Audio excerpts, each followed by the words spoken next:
All right. I am Lisa Grable, and we're ready to start our seminar this week. Thanks to everyone who's spending July 3rd with us. And we're pleased to present today Dr. Michael Escuti. He's an associate professor of electrical and computer engineering. His research focuses on nanoelectronics and photonics, with an emphasis on developing polarization-independent devices and transformational diffractive optics. His research has applications in the areas of laser communications, ultra-efficient portable LCDs, and IR/MIR polarimetry imaging. Dr. Escuti has been recognized by the National Science Foundation with a Career Award, by NC State with an Alcoa Foundation Distinguished Engineering Research Award, with a Presidential Early Career Award for Scientists and Engineers. His business and industry collaborations include work with the U.S. Air Force Research Laboratory and Raytheon and Associates and Imagine Optics. He also holds several patents and acted as an expert witness for the International Trade Commission in patent litigation. Dr. Escuti received his BS in electrical and computer engineering from Drexel. Many of you are from Pennsylvania. Okay. And his MS and PhD degrees in electrical engineering from Brown University. Dr. Escuti is an associate professor in our Department of Electrical and Computer Engineering. Thank you for being with us today. Thank you. And thank you for your time and attention today. I apologize for the delayed start, but I'm really glad to have a few minutes of your time. And since we have such a diverse group, I hope I've tried to balance the interests of both the students, the teachers, and the very different backgrounds. And hopefully there's something here for everybody, including the young ones in the back that I love so much, my daughters. So, thank you. The title of my talk is Partial Order is Big for Nano. And I hope to give you the takeaway today is a little more concept of what partial order is. And I think if you grasp what that is, it can impact what you do in your career, whether it's research or not.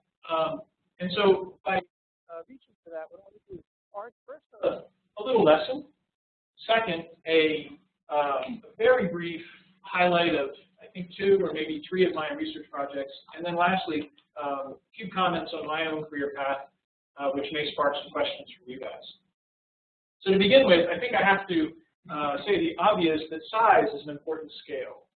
And we can consider things in terms of their physical dimensions in a lot of ways.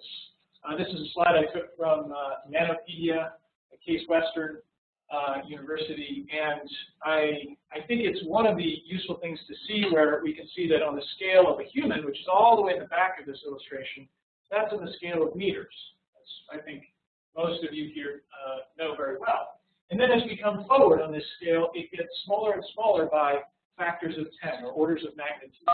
And the first important one that's shown is going from a whole person to just a drop of liquid, or in this case, a drop of blood is illustrated. And that's on the scale of a few millimeters, perhaps. And if we keep going smaller there, it goes even to the scale of some microbes and insects and even cells. And if we keep going, of course, we wind up down at cellular structures, proteins, DNA, molecules like this, and eventually down to atoms. Now, this is a beautiful picture. It's very complicated. And I think there's an even more simpler thing to look at that I kind of appreciate. And I like water. I like to drink water. I like to play in the water. And, of course, we all know H2O is the basis of water. And let's see if this works. So a water molecule is down here. I guess if you want to look at its shape in a cartoony kind of way, it looks a little like Mickey Mouse ears. And hopefully you can see that here. And that is on the scale of around an angstrom. So that's 0.1 nanometers or so. And if we go 10 times larger than that, we wind up with a basic molecule that's illustrated here is glucose. And this comes from FDA, so the choice of things here is just examples of things about this size. So glucose, a sugar molecule, is 10 times bigger than a water molecule. And if we go another times 10, we're at the scale of proteins and fairly complex molecules. If we go more, 1,000 times more than a water molecule, we're at the scale of a virus, which in fact is a very complicated organism and molecule. And if we keep going, then we go to bacteria, cancer cells, and then a dot on a page. And I hope you can see that's how many times larger than the water molecule? 10 million times. 10 million times larger. And if we keep going 2 more orders of magnitude, of course, that gets us to a tennis ball, roughly. Right? So we, by the way, have, and actually you in some of your projects, have the ability to make items that are on the scale of single-digit nanometers, like carbon nanotubes. Also some molecular electronics around this. Quantum dots are in this scale, tens of nanometers, and some other molecules that are more complicated. So this is a scale that's relevant and important. There's another view on this that I really like, and that's really the first 2 rows. If we consider a DNA, its size is a couple nanometers. If we multiply that dimension by 1,000, thousands of DNA dimensions, that gets us to on the scale of a bacteria. So the difference in size between a single DNA strand width and a bacteria is on the scale of 1,000. It's important, 1,000, 3 orders of magnitude. And if we multiply that by 1,000 more, that gets us to the size of a raindrop, roughly. So that's another times 10 to the 3, excuse me. Another example here that's kind of useful for me to at least keep in mind, is that a single-wall carbon nanotube, which many of you may work with in one way or another, is in the scale of 1 nanometer wide in its diameter. And if we multiply that by 100,000, 10 to the 5, we wind up with a scale that's on the dimension of a hair. And of course, both of them are much longer than they are wide. So, and the properties of those 2 things are very different. And if we multiply it again by 100,000, we wind up with the scale of a house. So we're talking clearly about very small things.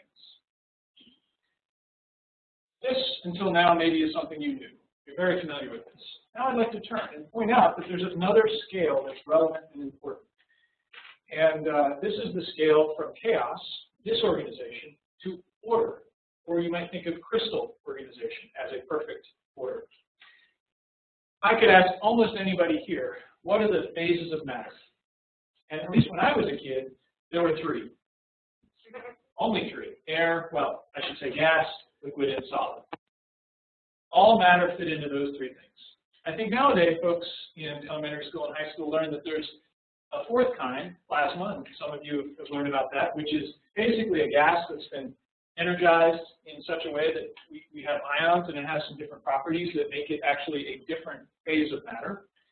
But I could also ask you, is this it? Does anybody think there's something else? Just a quick show of hands. Okay, you guys know. 2 or 3 of you. Yes, there is something else. There's another view of what you may already know about phases of matter, and that's this. This is, of course, the 4 phases of matter we just identified, and some of the relationships between them. So clearly, if we have something solid, we can melt it and get a liquid. We can take that liquid and vaporize it, heat it up basically, and get a gas. Or we can go back the other way through this path. Of course, we can also, in fact, go from a solid to a gas.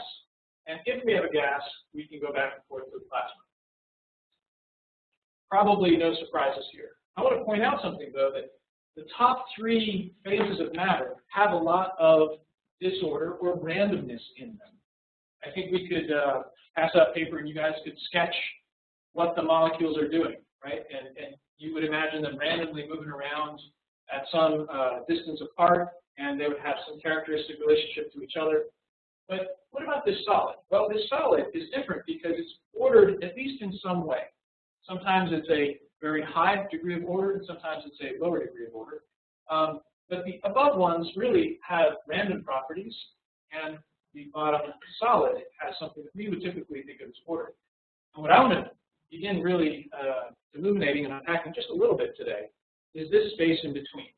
And that is in between a liquid and a solid.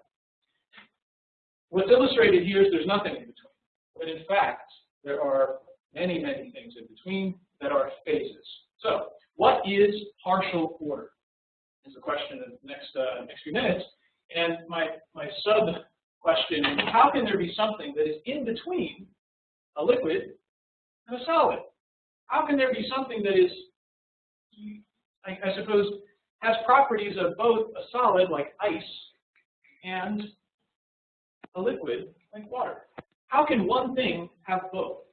In our expectation in our normal life, this is impossible, or this is really counterintuitive. And another way of asking what I'm asking is to say, how can something be both random and organized? Well, it certainly can happen. And the key thing to begin to latch onto is self-assembly. And that is if you have molecules, particles, viruses, even big stuff, as I'll show you some pictures of, that have certain properties so that they interact with each other in just the right way, they will spontaneously self-assemble into partially ordered systems. And to talk about this, there's two types of order. There's positional order, and then there's orientational kinds of order. Now, this is one example of a self-assembled system with partial order. Can you see where there is order? I hope you can, right? This is actually I think it's a drainage pond that's been filled with tennis ball size plastic balls. And so they're just dumped in, and then the wind and the currents and everything tend to organize this and then close back into these domains, right? So inside the domain, there's impressively perfect crystal order, right? That's very organized, at least within this plane. But you see that there's domain boundaries. And so this is not exactly a full perfect crystal. So this is something less than perfectly ordered. And you probably have seen this. What do we call this? Entropy. Entropy comes into play. This has higher entropy than it would be if it was fully crystalline. So if the crystalline phase is what's in here, what do we call this with multi-domains? Polycrystalline, right? So this is polydomain or polycrystalline crystal, basically. And there's one further where it's completely amorphous, which is non-crystalline. And this is a ordering that has to do with the positions of atoms. And not surprisingly, this occurs when the particle, the atom, or the molecule is equal in all dimensions. That's called isotropic, also called regular. Let me show you another example. These are some of my favorite pictures. What do we have here? We have kayaks on the right, and we have matches on the left. Take a look at the position of all of these things. Is there much, especially here, do you see any crystal position order? I don't see very much. And I think at least approximately, there is no positional order. But do you see there's another kind of order in orientation? What direction are most of them, on average, pointing? Yeah, along the canal, right? And I think this is a picture in New York City in one of the canals. I'm not sure. I got it out of a magazine a long time ago, so I'm uncertain of its source. But you can see that this is a long time ago where the walls of the canal are organizing these kayaks and canoes in one particular direction. That breaks the symmetry of the randomness, and this is an example of partial order. Another example is this, and you probably see this all the time in pencil boxes, crayon boxes, matches, whatever. When you have a box and you have enough of these in there, they're not going to point randomly in all directions, right? They actually point along a preferred direction, and that is partial order. And in fact, that partial order is essential to most of the devices that we have in our pockets that we use in laptops and many of our TVs. So the key takeaway here is that we can have partial order where it's random in position, but there's some organization in the direction it's pointing. And that's in its orientation, right? And that's self-assembly that's affecting the orientation. Okay, another example here. Surfers, this is in California. This is an image from nationalgeographic.com, beautiful. Do you see any order here? There's probably not so much positional order. It's fairly random in position. But in fact, if you count each of these as a molecule and evaluate its direction, guess what? There is an average direction. Let me show you another way. Let me cut out just a small piece. Now do you start to see that most of them are kind of pointing along the same direction? And I would imagine this is the direction of the waves. I'm not sure, but I would imagine so. So what can I do? Well, I can go through and draw a line, figure out the direction. I can then count each one. I can find its average, and it turns out that the average direction is this way, just like we intuit from that picture. That is partial order. It may seem like, who cares? But actually, that's the basis of all our liquid crystal displays, LCDs. I'll hint at that in just a moment, but not too much further. All right, so we have order versus chaos. And this is a scale of temperature. And clearly, if we have water, we cool it down below 0 degrees centigrade. It's ice. It's a solid. If we heat it up, it transitions to a liquid. If we keep heating, of course, it goes to a gas, water vapor. That's water, right? And so what I want to emphasize here is that that is a molecule in a material that clearly has randomness and then order. What is this? Cholesterol myristrate. Not sure if I'm pronouncing it perfectly, but notice what happens here. It starts when it's cooled as a solid. Then there's a phase of liquid crystal, and then a liquid. And so notice here we have a liquid phase, which is the same one as over here, and then a solid phase over here. And it turns out that this is the phase that appears between both the liquid and the solid. And so the word liquid crystal that you probably see in lots of devices, and maybe you've seen in physics classes, is because it's actually a liquid that flows but still has properties of a crystal.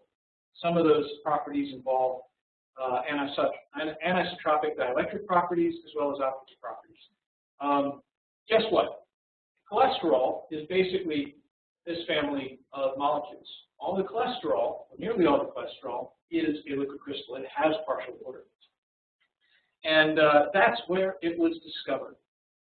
Roughly 130 years ago, there was a German scientist, Friedrich Renitzer, and he was studying cholesterol.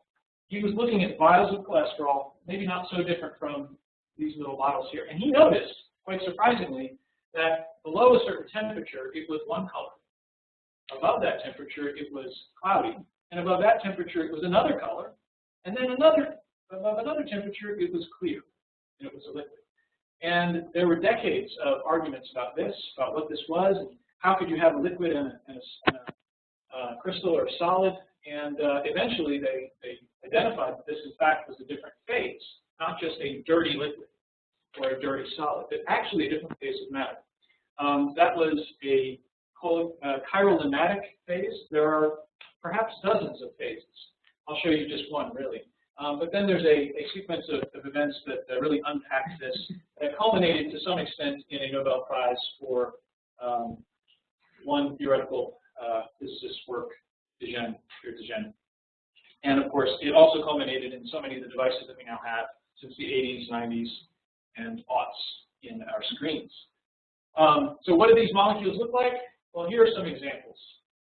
The key thing I want you to see is not the details of the chemistry, but notice that there's a group on the molecule that is rigid, so it's strong.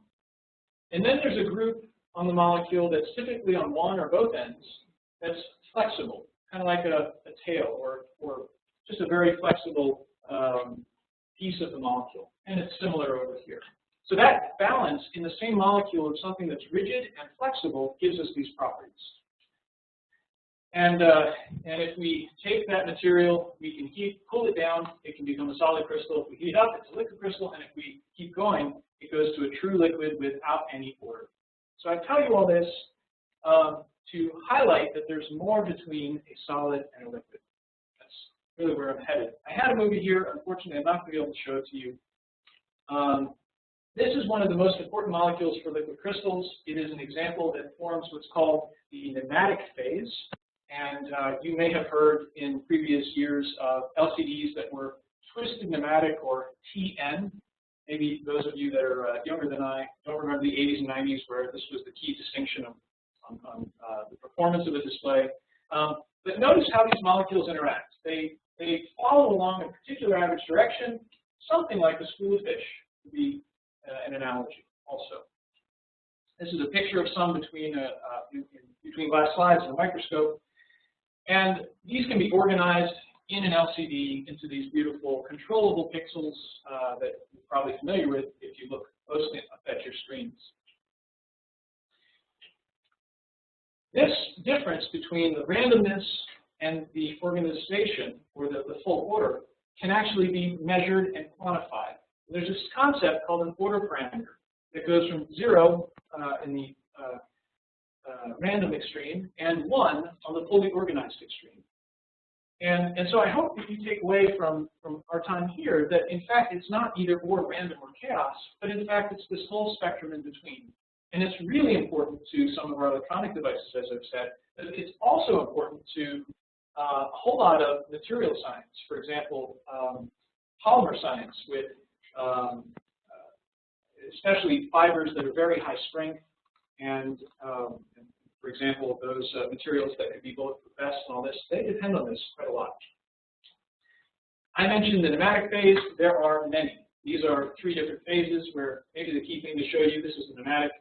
In addition to the orientational order, there can also be positional order. If you look closely enough, you'll see some positional order here in the stacking of those molecules. That happens spontaneously. So there's many, many different kinds. There's a whole world. The lesson's almost over here. I'll turn on to my final 2 topics. And I don't want this point to be lost, because in the nano, for those interested in assist in nano, I really do want to emphasize that nearly all of the important biological structures, membranes, cells, depend on this partial order. How is that? Well, just about all of our cell membranes, every single one, is a liquid crystal of some kind. It depends on this self-assembly. If you look very carefully at this structure, which is really a bilayer, a lipid bilayer, you can see that there's a little head on that molecule and then some tails that like to stick in. And these things basically can form cavities and ultimately cells and tissues. And they can protect what's inside and keep out the dangerous stuff outside, and also allow stuff to pass through.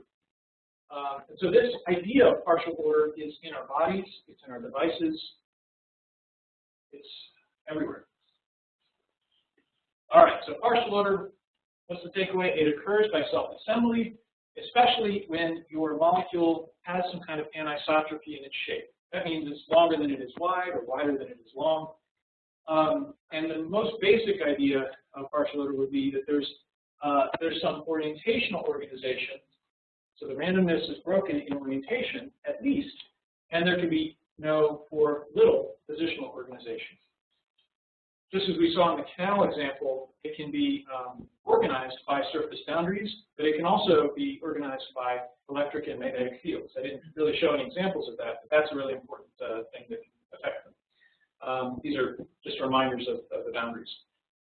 Now, even though you may not realize it, I hope that as you attack your own research that may involve nanoscale molecules, particles, structures, systems, that you will see this as one of the factors that's going on and included in your analysis. Now, I use both those concepts I just said and many others in my research. And I'd like to show, I think it's 2 examples that I've put together here for you. So first of all, I use liquid crystals. These are molecules that have this partial order as one of their properties. And these are some examples. You can see they're rigid in the middle and they're flexible on the ends. And I combine them with a polymer called a photoalignment polymer that has these side grooves on them, which can polymerize in a very particular way depending on how I illuminate them with ultraviolet light. This both creates a chemical preference in a direction as well as some nano grooves that the liquid crystal molecules can feed into. And basically by that, I can use holography, which is my holographic table illustrated here, honest to goodness true holography to create the patterns on my substrates with my students. And in the end, what I wind up with are organized polymer films that are typically a couple microns thick, often sometimes smaller, hundreds of nanometers. And we can make electric devices, electrically controllable devices, as well as polymer films. And we typically then use them in several applications, several systems that we try to use the unique properties of this to improve. We've, in my lab, worked really hard on not just making a square millimeter sample, this tiny good quality samples, but also large area samples that are tens of centimeters or so, that make them very relevant to many applications, especially for Department of Defense and consumer electronics. So this is another part of our research. One of the key things that we make is this thing called polarization grading. The way too long introduction mentioned this, and this is an element that has some really unique and useful properties in how light passes through this film. I won't go into the great detail, but the key thing is that it's able to send light where you want it really well, really efficient, without really any appreciable loss in most cases. And its structure depends on the orientation of those molecules. This is a cross-section of the film. So one example, which I think you would appreciate, is that we've taken that polarization grading and combined it with a lens, and then with a wave plate or a retarder, actually a pattern retarder. And this is the basic macro optic illustration of what would happen with white light coming in. And this is a micro-optics version. And it may not be obvious to you here, but what this does is takes unpolarized light. Maybe some of you have encountered unpolarized versus polarized light before. It takes unpolarized light and converts it to fully polarized light, or nearly so, without much loss. And what I mean by that is that compared to a polarizer, this is twice as bright. It gets twice as much energy through this system. You may be thinking, who cares? Well, just about all of our liquid crystal devices and many of our 3D projectors and screens also require polarized light. And so that means that your display, your projector, can be twice as bright. Your batteries can last twice as long. And this is a real challenge for these systems. And it all comes down to how we control that anisotropy, that partial order. And one of the projects that I've been able to do with a company in Engine Optics I've co-founded with others here at NC State is commercialize this technology in part for a pico projector.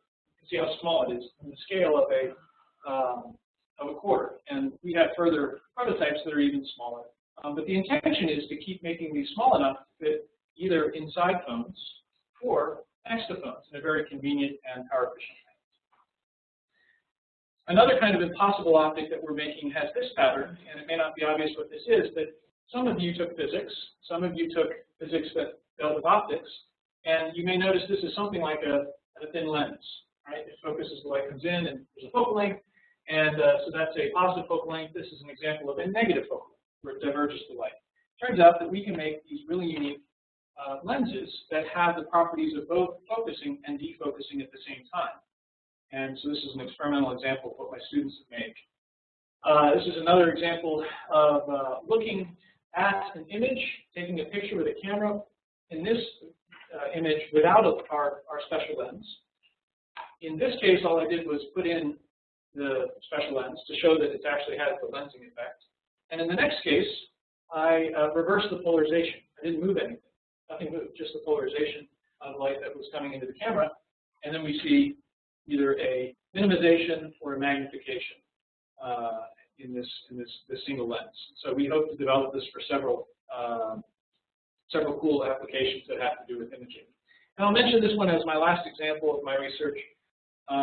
We notice in the news, or at least I do, that there's all kinds of discoveries on not only our own planets, but planets around other stars. You may have asked yourself, well, how in the world do we detect anything out there? It's so far away. And if you think about the problem, it's a really challenging problem. There's a star that is very bright, and then some small distance away from that star is a potential planet, maybe more than one planet. And the difference in brightness, whether it's infrared or visible or X-ray, the difference in brightness from those two bodies is on the scale of 10 to the 7th, or 7 or 8 orders of magnitude.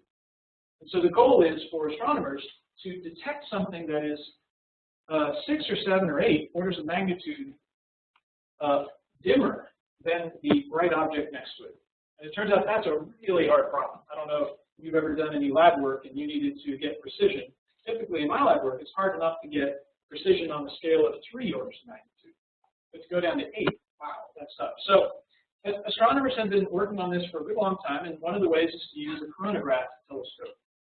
And basically what some of these approaches do is block out the sun in just the right way, or the star, I should say, and then illuminate the planet. One of the ways was a team from Leiden, University of Leiden, one of the oldest astronomy departments in the world. And they imagined this kind of optic, which to them was almost impossible. And they asked us if we could make it. This is what they gave us to make. That's what we made with this orientational stuff. And this is what they sent us back. They said, okay, well, this is our reference up there. That's probably the star. And then this is here be planets.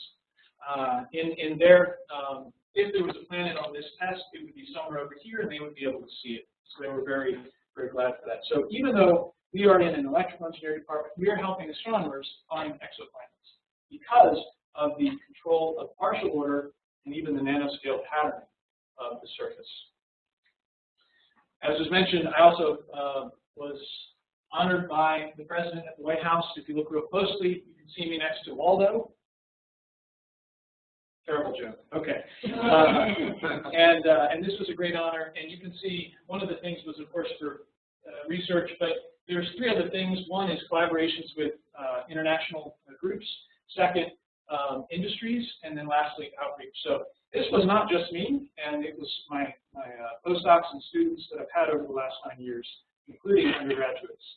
So I certainly bring this up as a congratulations to them especially, and also to our department that fostered this kind of environment research. So these are some of them that are current for me. Some of the research comes from them. This is my image of Ani, who I didn't have a picture of. And I'll just point out that I'm always looking for good students to recruit in the next year, Tell me if you're interested, and I'd be glad to talk with you about that. So what's my career path? Well, this is one of my favorite scientists. This is Dr. Doofenshmirtz from a very very popular show, and I guess he's my caricature. So he invents things and calls them innators, and to some extent that's what I get to do. But in my case, I'm the son of a direct son of an immigrant and then a great-grandson of immigrants. I am here in a way as an example of the American story, the American dream. And I graduated from high school in 1992. I think all I knew at that point was that I'd like to take things apart and understand how they worked. And someone along the way said, hey, you should consider engineering, so I did. Wound up at Drexel University in Philadelphia in EE. And by the way, there were six-month co-ops, 3 of them that I had to do. At the time, I didn't think it was great, but certainly now I do after going through the whole thing. And they were mandatory. I wish we could do something like that here.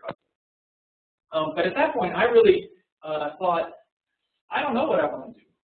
I'm sort of interested in robotics, a little bit interested in artificial intelligence, somewhat interested in radio frequency networks. This is at the dawn or sort of at the early days of cellular networks. So I went to grad school first in computer vision. And after the first year, I had to redirect my path, and I turned back more to applied physics and the kinds of things that I do now. And then I spent 4 more years in that direction. So in 2002, I graduated with my PhD and then went on to a postdoc in my case. And interestingly enough, if you've ever studied physics, and you may have come across the Helmholtz equation, my PhD advisor's several removed academic grandfather was this guy. And I found out about that later. And the reason I say that is in some part, remember that grad school is really important because of the way that you get mentored. And it's the apprenticeship that happens. It's much less about the courses and much more about what you learn from your advisor and the group that you're in. Keep that in mind. It's a really important aspect of grad school.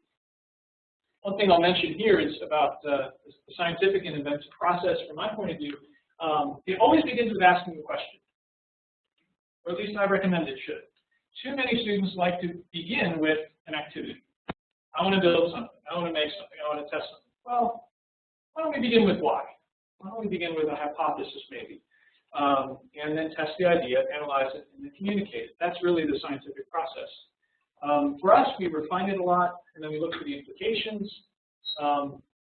This may be a cliche, engineering and science or team sports. You guys probably on this team aren't surprised by that, and these are other comments you can consider.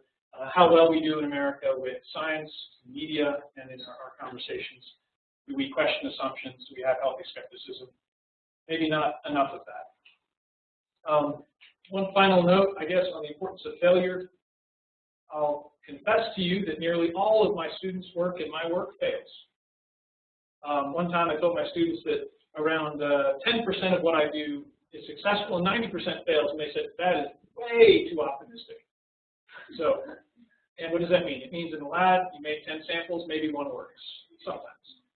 It may also mean that when you run simulations, you got to debug most of the time until the end. It means when you solve equations or when you imagine how something might work, you're usually wrong the first several times. But persist, and you will find what's there. A few other things. One of the things that we do about failure, or one of the things we learn from failure, is that it distinguishes what's true from what's an incorrect assumption, maybe, or bias. It reveals faulty methods. It refocuses us on the questions that are being asked. And if you hadn't figured it out already, I'll just note that failure is the primary opportunity to actually learn in your courses, in engineering, or whatever your discipline is, and in life as well. So with that, I want to thank you for your attention and challenge you to consider where you can find the effects and utility of partial order in whatever you get to do with your research and careers. Thank you for your attention.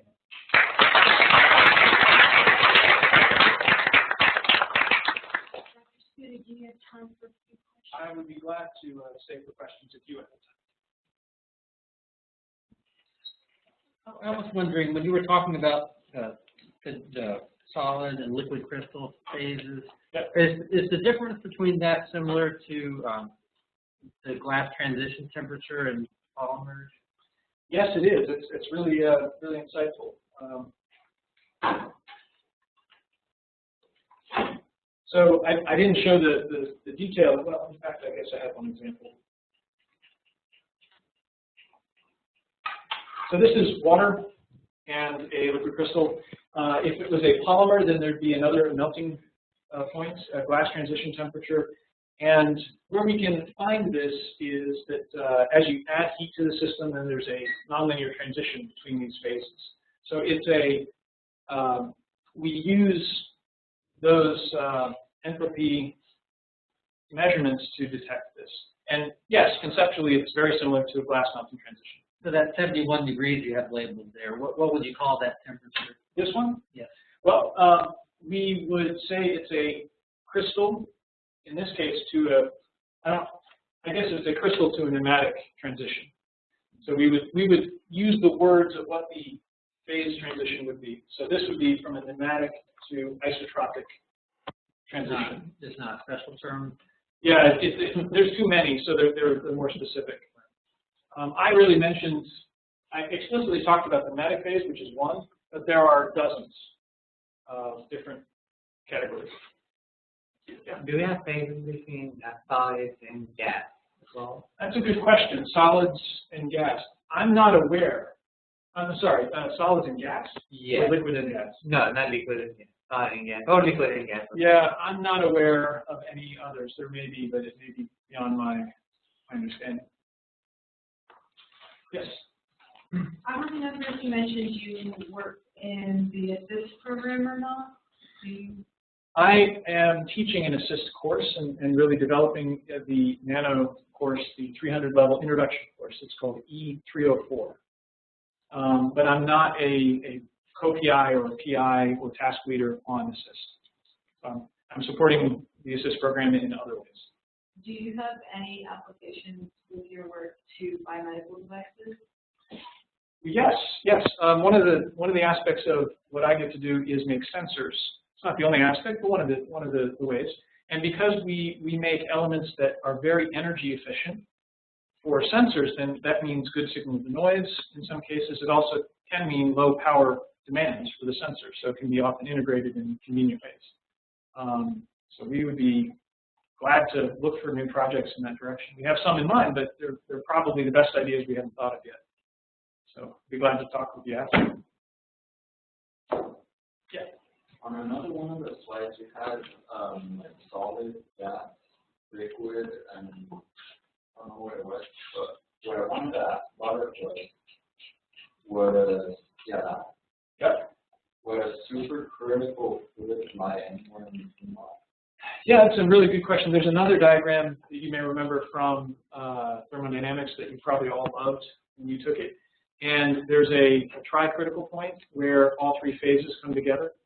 So that, I guess it doesn't really fall here because there's no x-axis. It's hard to get at that, but that would be something you'd see on a pressure versus temperature graph. I guess in a cartoon way, that point would be here, somewhere in the middle. So then the liquid crystal phases would be along the boundary between the solids and the liquids. And if you have the right material, then they would appear. If you don't have a liquid crystal material, they don't appear. So it's really material specific. It's dependent on the molecular shape and the arrangement of the atoms. It's a very good question. Yeah, I had two questions, but the first one is how controllable are these partial ordered materials? For example, you showed the picture of the balls in the lake, which that's kind of nice. But it seems like the patterns or like the super, the crystal parts are kind of random or chaotic. Maybe if you started with a different initial conditions, it's totally different. But are there ways to control it based on can you come up? That's a great point. If I had more time, I would have delved more into this. It's a great point. So I'm giving you the sense that there's space between randomness and complete order. And it sounds like you're chewing on that, and that's good.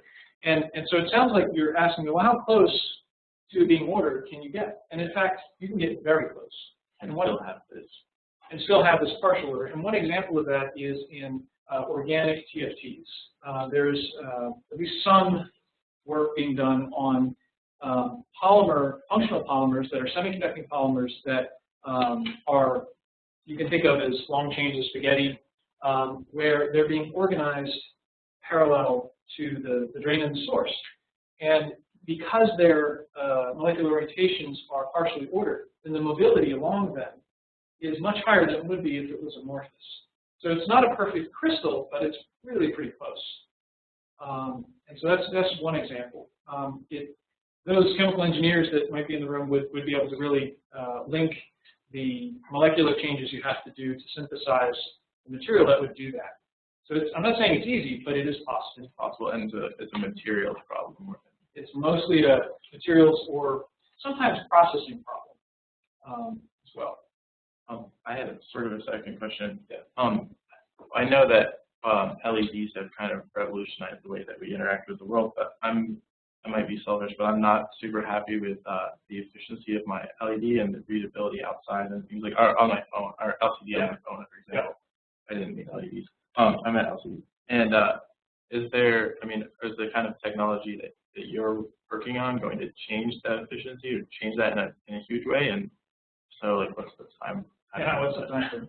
That's a great question. So, in all of your devices, whether they are LCDs or the more recent display type is an OLED. Some of you may have Samsung or HTC phones with OLEDs. By the way, even those have polarized lighting, whether you know it or not. And so the efficiency of those two are pretty similar. So directly answering your question, yes, that conversion system example is first we developed it for a projector. A project underway right now is to adapt it for the kind of displays you'd have in a tablet or a laptop or a phone. And the effect would be that if you could put this little thing on the side of your display, I mean, you wouldn't do it, but the manufacturer would, it would double the brightness, or more likely double the lifetime of your battery, or reduce the size of your battery, for example, for the same lifetime. That's what we're reaching for. Part of the challenge there is the science and the building of a prototype. We're reasonably good at that. But the other really important part that shouldn't be minimized is that we then need to connect that to the LGs, Samsung, Sony's of the world. A university group can't do that. It has to be an industrial partner. And in my case, it's my startup company that's really connecting those dots. That time scale is often years. But I guess a really aggressive schedule would be maybe in 2 years you could actually have a product with something in it. Sooner than that, there'd be prototypes. So usually we aim for a prototype for the CES conference in January, and then we show it to those guys and get their interest and build projects. Great question. Thank you. Well, thanks for spending this afternoon with us, and shall we thank Dr. Escuti?